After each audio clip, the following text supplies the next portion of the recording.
Dr. Shirazi. Welcome to my bathroom. Today, I want to take you to bed with me and show you my fall nighttime skincare routine. And I want to share some tips on how to keep your skin plump and hydrated through the fall, because as we're transitioning from summer into cooler weather, we're seeing drier weather, which means drier skin. Let's talk about the difference between dry skin and dehydrated skin, because there is a distinct difference between the two. But before we get started, don't forget to rate, review, and subscribe, and comment below.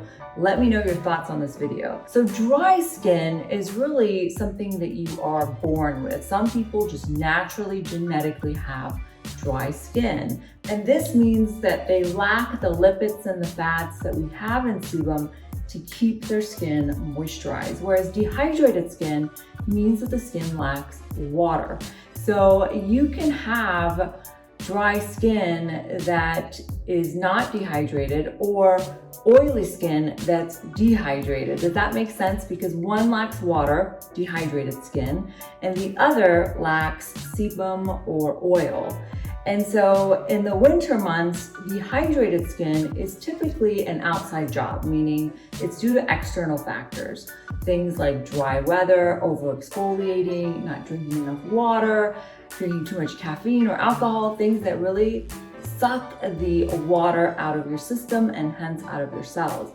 Whereas dry skin is just something innate, something that you're born with. Your skin naturally, your oil glands don't produce enough sebum or oil. And so that's the difference. Now, with winter, as the humidity drops, some tips that I can share with you is that one, when you take a shower, be sure to close your bathroom door, because you want to trap all the moisture and steam from your shower in the bathroom. It's a simple thing to do. As soon as you put your towel down, within a few seconds, pick up a moisturizer and apply it to damp skin. I've been really enjoying these ones by Necessaire, which is the body serum. I love this one. It comes in a convenient pump, and I love how thick this bottle is. So as soon as you come out of the shower, apply it to damp skin, because you will seal in the moisture the best. And then also, if you have a humidifier, turn it on, because that will put more moisture in the air and it will help with dehydrated skin. And make sure that you're not drinking too much coffee or alcohol, and make sure you're drinking tons and tons of water. One way to test to see if your skin is dehydrated is you can pinch your skin up, and if it bounces back pretty quickly, that means that your moisture level, your hydration is on point. If you see a lot of wrinkles and it's really slow to bounce back, then it may be a sign that you're dehydrated. So check the skin pinch out. So what do I do in terms of changing up our skincare routine from summer to fall? So normally in the summer, I go light. So I'm using micellar water, which is a little bit of surfactant and glycerin that is super light at taking off makeup. I switch to a heavy makeup remover. I've been using this Clearly Clean by Pharmacy. It's super thick and it does a really great job of removing my makeup. So I ideally, at the end of the day, because now I see patients and I have makeup on, I first like to remove my makeup and then do a cleanser with my favorite cleanser, which is Purify. It's a green tea, creamy cleanser. And I just feel that that really gets my skin nice and clean. You can also use, Maria Badescu has an oil that is a cleansing oil. So by definition, double cleanse means that you first use an oil-based cleanser to remove makeup and debris and grease off your skin. And then you use a more water-based or clarifying cleanser. And I don't know, I still like creamy cleansers. Comment below, let me know if you like gel cleansers versus heavy creamy cleanser. It comes with a little scooper that you scoop out. Oh, I forgot one thing. We gotta get the hair back, right? And out of the way. So I always wear a headband. I pulled out my fancy one for you guys today. So this is the makeup remover balm, and I just scoop a little bit in my hands, and you can actually warm it up on your hands and then rub it on for the first step in my double cleanse.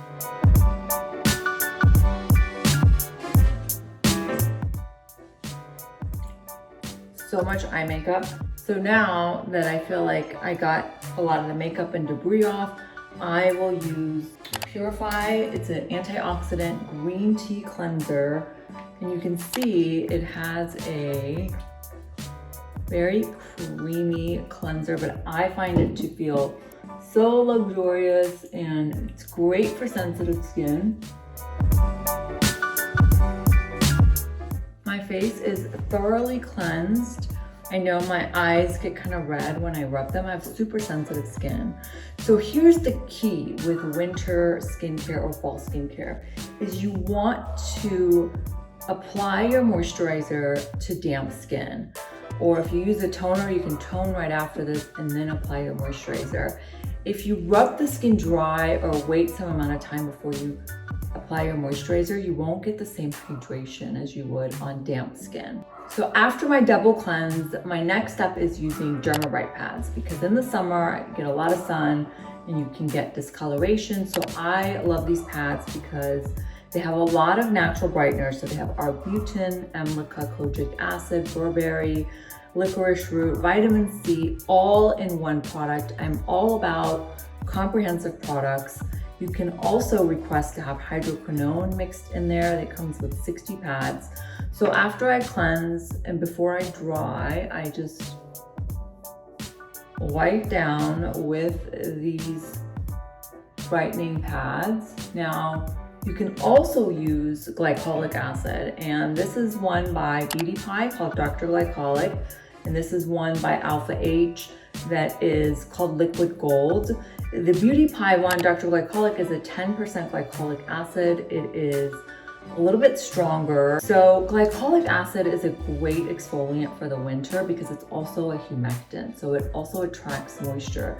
It makes your cells turn over, so it helps with fine lines, discoloration. So if you can't tolerate a Retin-A or retinol, you can use a glycolic. And the time to do it would be right after you cleanse. You can tone with a glycolic. These require you to put them on a cotton ball and apply them to the skin or a cotton pad. And then I serum. So I've also been trying out, Caudalie has a Vino Perfect serum that is their radiant serum. Now, if you have sensitive skin or you have a lot of pigmentation, this may be a good option for you. It's very thick and almost has like a milky consistency. It's not what I typically use. It's a little bit fragrant, not too fragrant. It has a lot of natural plant-derived lightening agents, and so I do like it, and I feel like it's a great product for the winter as well. But I typically use Skin Tight on my face and neck after cleansing. So I do love the serum Skin Tight. It has a lot of peptide complexes that have been shown to stimulate collagen and elastin by almost 200% at 2 weeks when they've been studied. And it has a low percentage of niacinamide, which is great at reducing inflammation and redness in the skin. So I'll apply my serum right after toning, and I also put it on the neck like so. And now I'm ready for a moisturizer. Now in the winter, I tend to favor a more rich and heavier moisturizer because of the low humidity. So typically I use Intense Recovery Complex, which is really light. It has ceramides. It doesn't have hyaluronic acid because too much hyaluronic acid, especially in the winter, can actually dehydrate your skin because there's no moisture in the air. So where does it find moisture? From your skin cells. So be careful on overusing hyaluronic acid.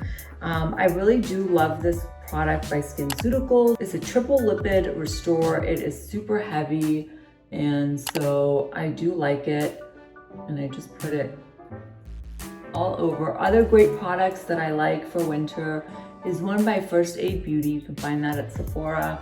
I have ran out of it because I really liked it when I had it And so that's a great one. Aveeno has one called Calm and Restore. That's another great moisturizer for the winter. It is formulated with oat complexes that help with reducing inflammation and calming the skin during a season where we are prone to damaging or disrupting our skin barrier as a result of dry air. So now I have moisturized my face. Now, I don't really apply my Retin-A until later in the evening. So when I'm brushing my teeth, I'm about to go to bed, and that could be anywhere from 30 minutes to hours from now. Our lips get super dry. I don't know if yours do, but mine definitely gets super dry in the winter, even though it's not that cold in California. I love this lip sleeping mask by, I'm gonna butcher the name, Lanai, oh my God.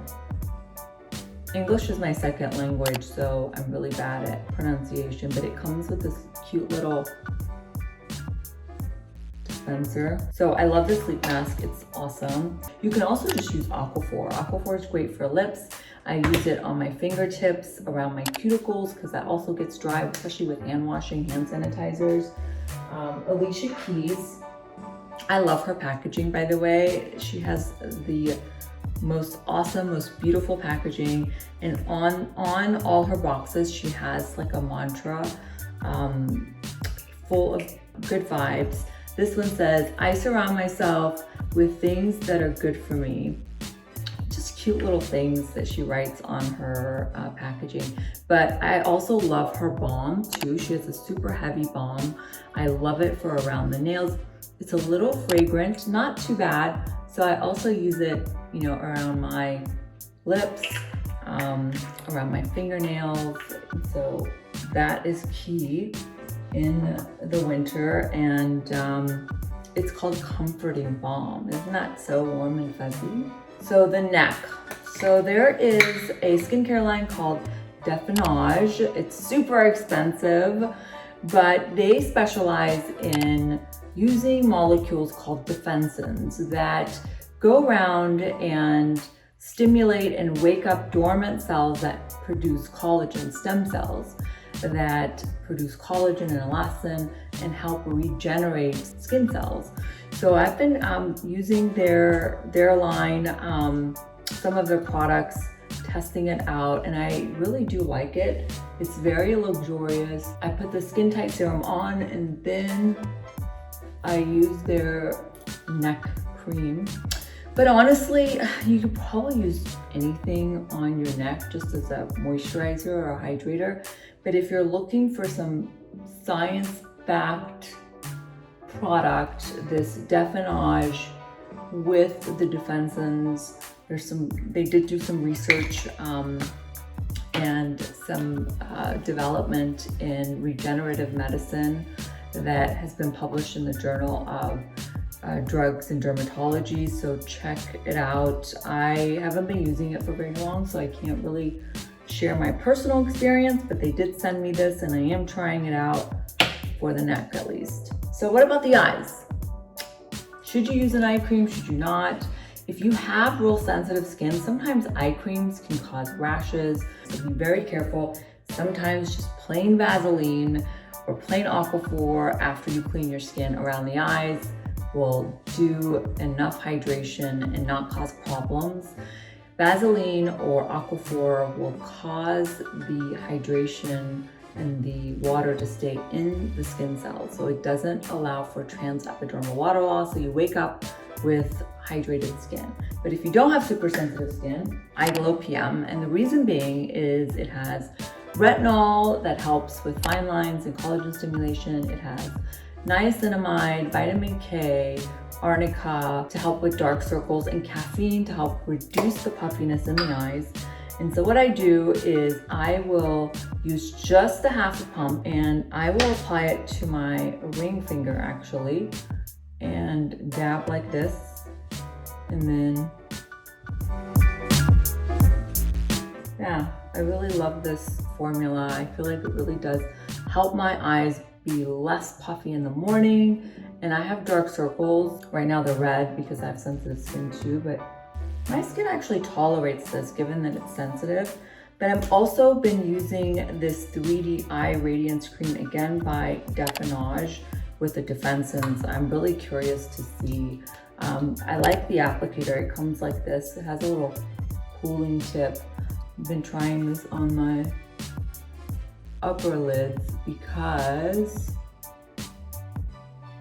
I don't use the Eye Glow PM on my upper lids, although some people do.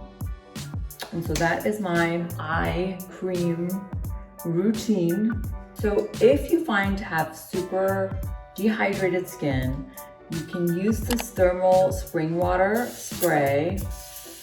I will mist it on, and then when the skin is damp, you can apply a heavy cream like the Triple Liquid Restore. Or if you're getting flaking, redness, dryness, that means your skin barrier is impaired and you need to stop all your exfoliants, all your products, your toners, your Retin-A, your glycolics, and just use a gentle cleanser or just mist the skin and then apply a heavy balm like Aquaphor, Vaseline. Now that's called slugging. And you have to be careful because if you have acne, you don't want to apply it because it will trap the bacteria under the Vaseline, or you don't want to apply your Retin-A and then apply Vaseline on top because it will really drive it in. I only recommend that like once or twice a week for most people, especially if you get red, peely, or dry. Or if you don't want to use Vaseline, Lanai has a very rich sleep mask that is designed for hypoallergic skin, and I really love it. I know I look like a big grease ball now, but sometimes I will wear the sleep mask if my skin is super dry and not apply my Retin-A. I give my skin a break if it's super dry. Hours and hours later, and that's when I use my prescription Retin-A. You can see it has tretinoin, niacinamide, and hyaluronic acid. I only use one pump. That's it, just one pump is all you need. And the way I like to apply the Retin-A is across the forehead, top of the nose, and then start from the sides and rub it in this way. A lot of people go like this, right, when you rub in cream. But if you rub in Retin-A like that, then this is where people get dry from Retin-A, right here. So that's why I recommend rubbing it from the outside in.